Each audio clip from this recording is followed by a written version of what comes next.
Clip number 167، اس clip میں آپ قرآن پاک کی سورہ نساء کی آیت نمبر 2 سے لے کر 4 تک کی تلاوت، ترجمہ اور تفسیر قرآن صراط الجنان سنیں گے۔ بسم اللہ الرحمن الرحیم۔ ترجمہ، اللہ کے نام سے شروع جو نہایت مہربان رحمت والا ہے۔ وَآتُوا الْيَتَامَىٰ أَمْوَالَهُمْ وَلَا تَتَبَدَّلُوا الْخَبِيثَ بِالطَّيِّبِ وَلَا تَأْكُلُوا أَمْوَالَهُمْ إِلَىٰ أَمْوَالِكُمْ إِنَّهُ كَانَ حُوبًا كَبِيرًا۔ ترجمہ، اور یتیموں کو ان کے مال دے دو اور پاکیزہ مال کے بدلے گندا مال نہ لو، اور ان کے مالوں کو اپنے مالوں میں ملا کر نہ کھا جاؤ، بے شک یہ بڑا گناہ ہے۔ وَآتُوا الْيَتَامَىٰ أَمْوَالَهُمْ، اور یتیموں کو ان کا مال دو۔ اس آیت کا شان نزول یہ ہے کہ ایک شخص کی نگرانی میں اس کے یتیم بھتیجے کا بہت زیادہ مال تھا۔ جب وہ یتیم بالغ ہوا اور اس نے اپنا مال طلب کیا تو چچا نے دینے سے انکار کر دیا۔ اس پر یہ آیت نازل ہوئی جسے سن کر اس شخص نے یتیم کا مال اس کے حوالے کر دیا اور کہا کہ ہم اللہ تعالیٰ اور اس کے رسول صلی اللہ تعالیٰ علیہ وسلم کی اطاعت کرتے ہیں۔ آیت کا مفہوم یہ ہے کہ جب یتیم اپنا مال طلب کرے تو ان کا مال ان کے حوالے کر دو، جبکہ دیگر شرعی تقاضوں کو پورا کر لیا ہے، اور اپنے حلال مال کے بدلے یتیم کا مال نہ لو جو تمہارے لیے حرام ہے، جس کی صورت یہ ہے کہ اپنا گھٹیا مال یتیم کو دیکھ کر اس کا عمدہ مال لے لو۔ یہ تمہارا گھٹیا مال تمہارے لیے عمدہ ہے کیونکہ یہ تمہارے لیے حلال ہے، اور یتیم کا عمدہ مال تمہارے لیے گھٹیا اور خبیث ہے کیونکہ وہ تمہارے لیے حرام ہے۔ یہ بھی معلوم ہوا کہ جب یتیم کا مال اپنے مال سے ملا کر کھانا حرام ہوا، یعنی گھٹیا معاوضہ دے کر کھانا بھی حرام ہے، تو بغیر معاوضے کے کھا لینا تو بطریق اولا حرام ہوا۔ ہاں، شریعت نے جہاں ان کا مال ملا کر استعمال کی اجازت دی وہ جدا ہے، جس کا بیان سورہ بقرہ آیت نمبر 220 میں ہے۔ وَإِنْ خِفْتُمْ أَلَّا تُقْسِطُوا فِي الْيَتَامَىٰ فَانكِحُوا مَا طَابَ لَكُم مِّنَ النِّسَاءِ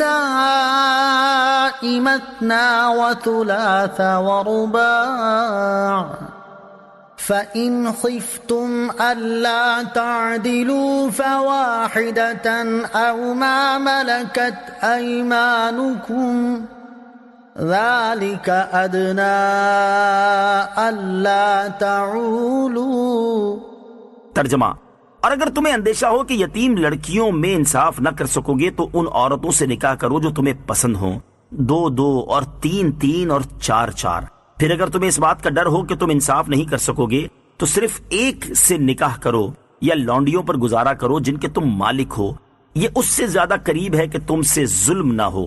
وَإِنْ خِفْتُمْ، اور اگر تمہیں ڈر ہو، اس آیت کے معنی میں چند اقوال ہیں۔ نمبر 1، امام حسن بصری رحمۃ اللہ تعالی علیہ کا قول ہے کہ پہلے زمانے میں مدینہ کے لوگ اپنی زیر سرپرستی یتیم لڑکیوں سے ان کے مال کی وجہ سے نکاح کر لیتے، حالانکہ ان کی طرف انہیں کوئی رغبت نہ ہوتی تھی۔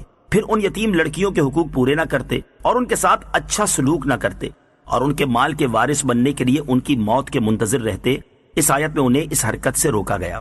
نمبر 2، دوسرا قول یہ ہے کہ لوگ یتیموں کی سرپرستی کرنے سے تو ناانصافی ہو جانے کے ڈر سے گھبراتے تھے لیکن زنا کی پرواہ نہ کرتے تھے۔ انہیں بتایا گیا کہ اگر تم ناانصافی کے اندیشے سے یتیموں کی سرپرستی سے گریز کرتے ہو تو زنا سے بھی خوف کرو، اور اس سے بچنے کے لیے جو عورتیں تمہارے لیے حلال ہیں ان سے نکاح کرو اور حرام کے قریب مت جاؤ۔ نمبر 3، تیسرا قول یہ ہے کہ لوگ یتیموں کی سرپرستی میں تو ناانصافی کرنے سے ڈرتے تھے لیکن بہت سے نکاح کرنے میں کچھ خطرہ محسوس نہیں کرتے تھے۔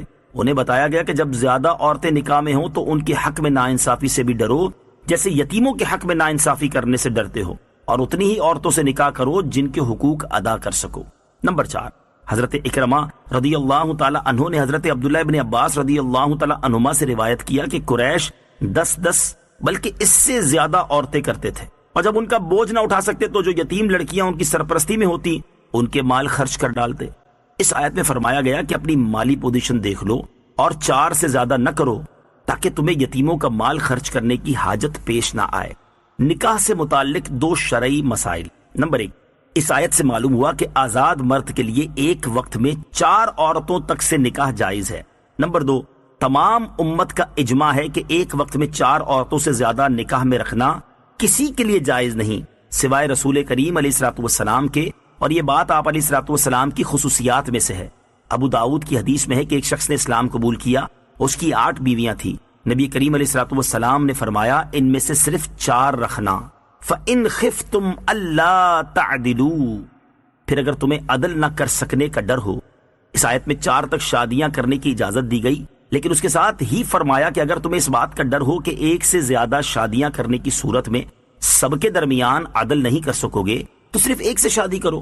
اسی سے یہ معلوم ہوا کہ اگر کوئی 4 میں عدل نہیں کر سکتا لیکن 3 میں کر سکتا ہے تو 3 شادیاں کر سکتا ہے، اور 3 میں عدل نہیں کر سکتا لیکن 2 میں کر سکتا ہے تو 2 کی اجازت ہے۔